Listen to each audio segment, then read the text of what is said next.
আসসালামু আলাইকুম। নিশিভার্সের বিনামূল্যে গণিত শিক্ষা কোর্সে আপনাদের স্বাগতম। আজকে আমরা ষষ্ঠ শ্রেণীর প্রথম অধ্যায়ের বাকি অঙ্কগুলো সমাধান করব। গত ক্লাসে আমরা অনুশীলনী 1.1-এর চ পর্যন্ত সমাধান করেছি, ইও পর্যন্ত সমাধান করেছি। আজকে চ থেকে জ পর্যন্ত সমাধান করব।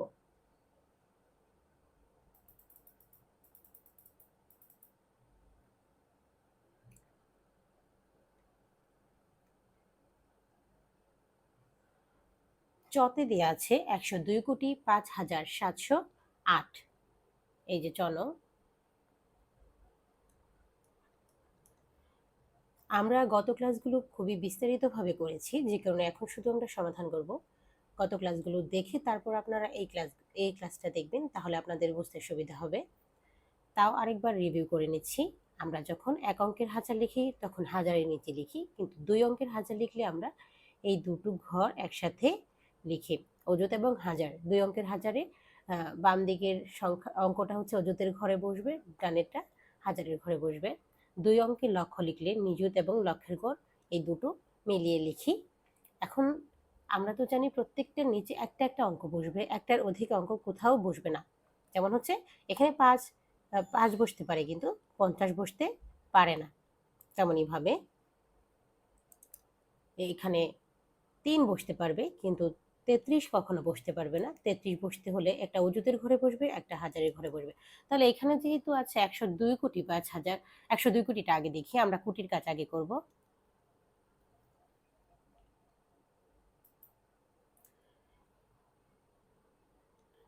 সরি,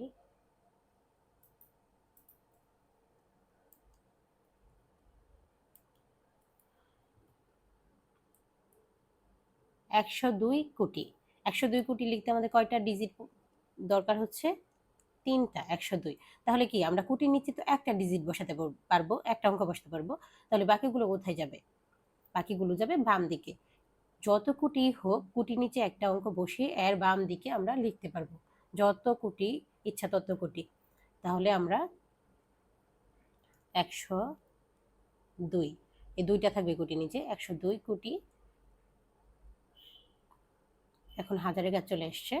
5,000, 5,000, 5 হচ্ছে এক অঙ্কের, তাই শুধু হাজারের নিচে 5 বসিয়ে দিলেই হবে 700।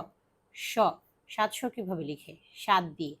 তো সাতের নিচে শতকের নিচে আমরা 7 বসিয়ে দিলে সেটা হয়ে যাবে 700। কিভাবে এটার মান 700 আসছে, এটার বিস্তারিত আমরা আগের ক্লাসগুলোতে দেখিয়েছি। স্থানীয় মানের ক্লাসটা আপনারা দেখে নেবেন।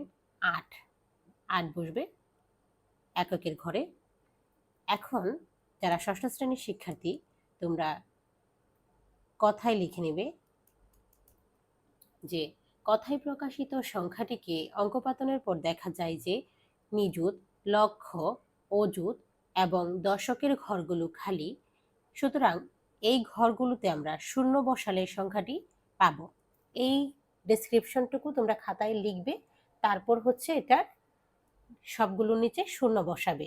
যেই ঘর খালি থাকবে সবগুলোর নিচে শূন্য বসবে। শূন্য বসালেই আমরা সংখ্যাটি পেয়ে যাব। ওই ডেসক্রিপশনটুকু লিখে তারপর লিখবে নির্ণয় সংখ্যাটি এত, যা এসেছে আর কি, আমরা যা পেয়েছি। আর যারা চাকরি প্রত্যাশী তাদের তো আর এত কিছু লেখার প্রয়োজন নেই, তারা শুধু কিভাবে এই সংখ্যাটি পাবে তাই দেখবে।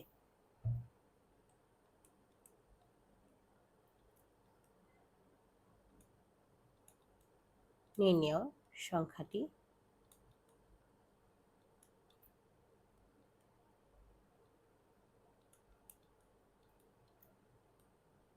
এক শূন্য 2 0 0 0 5 7 0 8।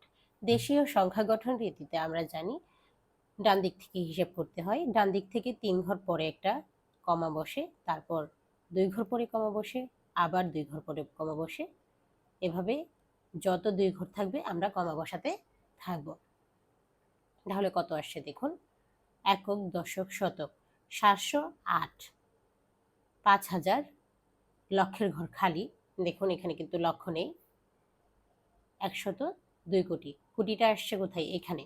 একক, দশক, শতক, হাজার, অযুত, লক্ষ, নিযুত, কোটি। কোটিটা এখানে এসেছে 100, এটা 102। 102 কোটি 5,708। এই হচ্ছে আমাদের আনসার।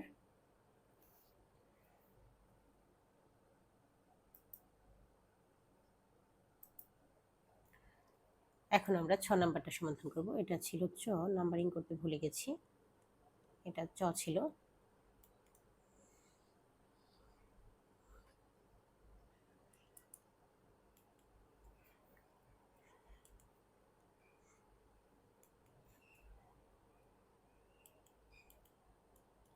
ছতে দেওয়া আছে 955 কোটি 7,90,000। এটা তো আরো ইজি। 955 কোটি, 955 কিভাবে লিখে? ষষ্ঠ শ্রেণীর যারা আছো তারা অনেকেই হয়তো এটা নিয়েও সমস্যা করবে যে 955 কোটি, 955টা তো আমার আগে লিখা জানতে হবে, ওইটা কিভাবে পারবো? যদি খুব বেশি সমস্যা হয় তবে তোমরা আগে এই যে ছকটা আছে এই ছকটাতে বসিয়ে 955টা বের করে নেবে, যাতে তোমরা কোটির নিচে এটা লিখতে পারো। 955 কিভাবে লিখবে? যেহেতু 900 বলা হয়েছে, 900, তাহলে শতকের নিচে তোমরা কি লিখবে? 9 লিখবে। 55, 55 মানে হচ্ছে শেষের দিকে দশক এবং একক মিলে বসবে। 955, 955। এটা যখন তোমরা বুঝে যাবে তখন এটা এনে কোটির নিচে বসিয়ে দিবে। 955 কোটি কিভাবে বসবে? কোটির নিচে লাস্টের ডিজিটটা বসবে, তার মানে একটা 9 আর একটা 5 হচ্ছে বাম দিকে থাকবে, আর একটা 5 কোটির নিচে থাকবে। 955 কোটি 7 লক্ষ। 7 লক্ষ, 7 লক্ষ হচ্ছে এক ডিজিটের লক্ষ, তাই লক্ষের নিচে 7 বসে যাবে শুধু। 90, 90 কিভাবে লিখতে হবে? 9 হচ্ছে দশকের ঘরের নিচে, এককের ঘরের নিচে হচ্ছে 0। এটা আমরা পেয়ে গেছি উত্তরটা। তো যারা ষষ্ঠ শ্রেণীর শিক্ষার্থী আছো তারা ডেসক্রিপশন অবশ্যই লিখে নেবে। এখানে খালি ঘর কি কি? নিযুত, অযুত, হাজার, শতক। তো তোমরা লিখবে কথায় প্রকাশিত সংখ্যাটিকে অঙ্কপাতনের পর দেখা যায় যে নিযুত, অযুত, হাজার এবং দশকের ঘরগুলো খালি, সুতরাং এই ঘরগুলোতে শূন্য বসালে আমরা সংখ্যাটি পাবো। এটা বলার পরে এই যে খালি ঘর আছে তোমরা শূন্য বসিয়ে দিবে। শূন্য বসিয়ে দেওয়ার পরে লিখবে নির্ণয় সংখ্যাটি।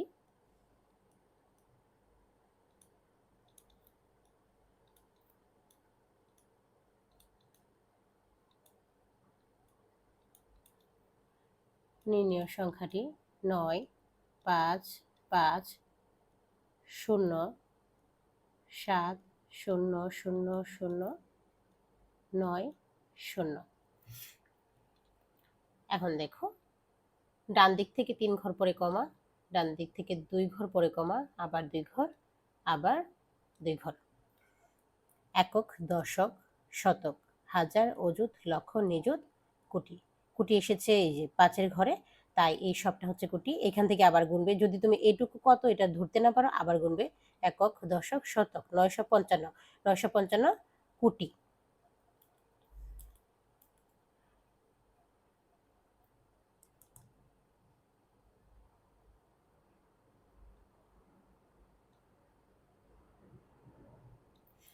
ওকে, এখন আমরা বর্গীয় জ নাম্বারটা করব।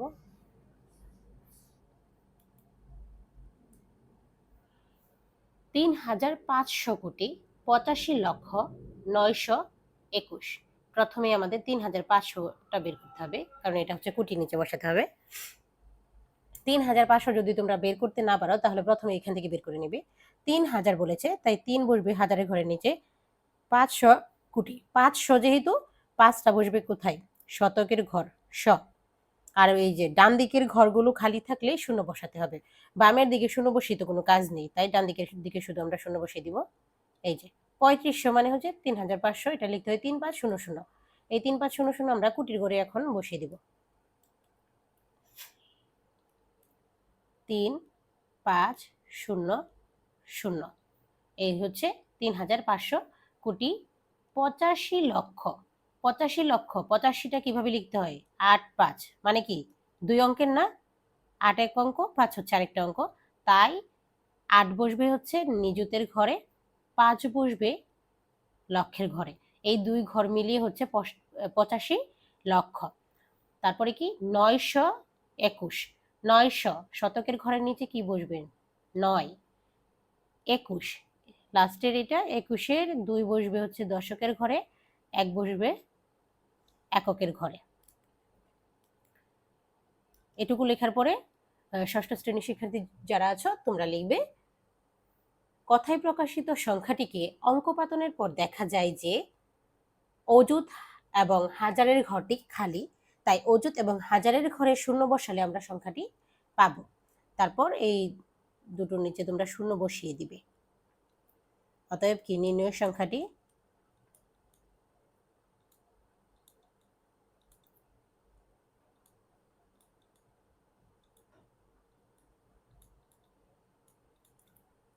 3, 5, 0, 0, 8, 5, 0, 0, 9, 2, 1। 3 ঘর পর কমা, তারপর শুধু 2 ঘর পর পর দিয়ে যাবে। এই যে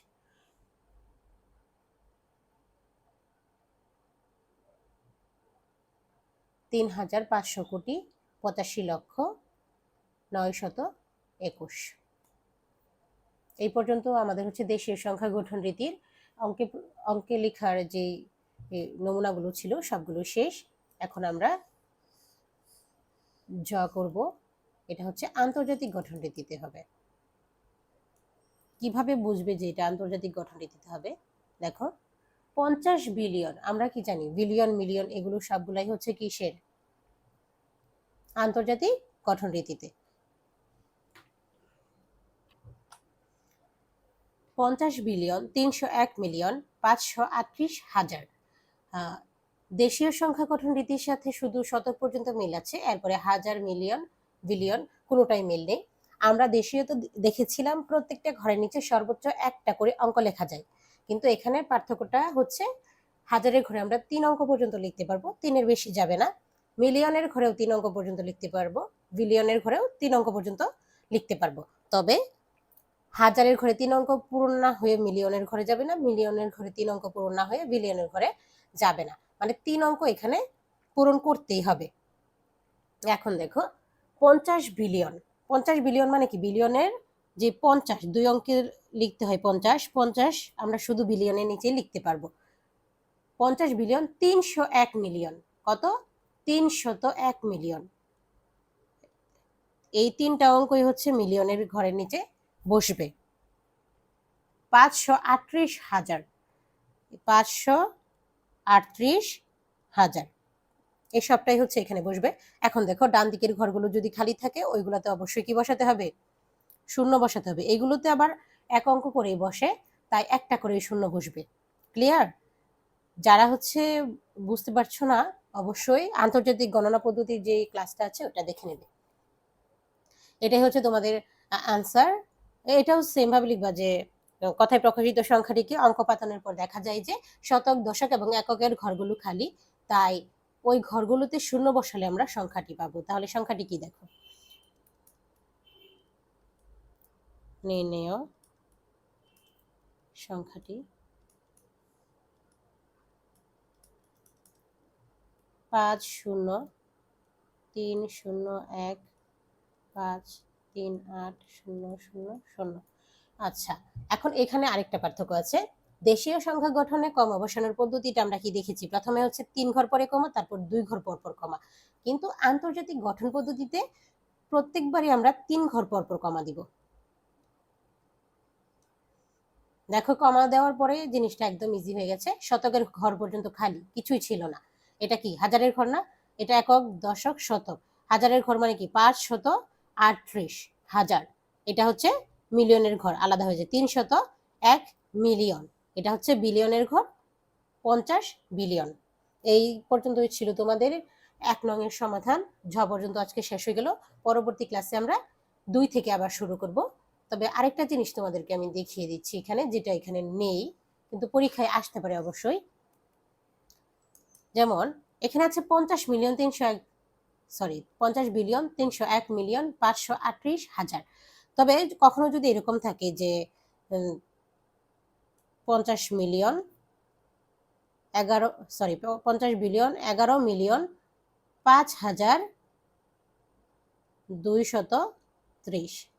এখন দেখো, এখন কিন্তু ডান দিকের ঘরগুলো ফিল আপ হয়ে গেছে। তারা তো এক অঙ্ক করেই নিবে, এই শতক পর্যন্ত তো এক অঙ্ক করেই নিবে, আর বেশি যাবে না, তাই এগুলা ফিল আপ হয়ে গেছে। কিন্তু হাজারের ঘরে কিন্তু মাত্র একটা অঙ্ক বসে আছে। হাজারের ঘরে কি একটা অঙ্ক আমরা এভাবে রেখে দিতে পারবো?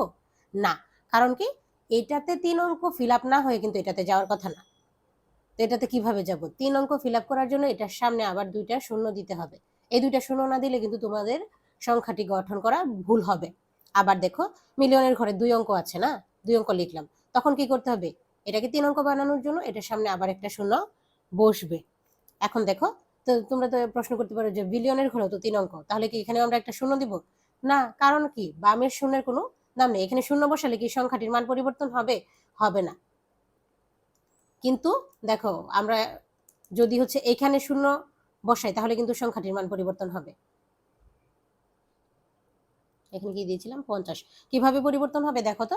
ধরো এই যে আমরা শূন্য ছাড়া লিখবো প্রথমে 50, হ্যাঁ, 50 লিখলাম, 1 1, তারপরে কি এই 5 2 3 0, এটা শূন্য ছাড়া লিখলাম, আর শূন্য সহ লিখি 0 0 1 1 0 0 5 2 3 0। এটা কত আসে দেখো তো?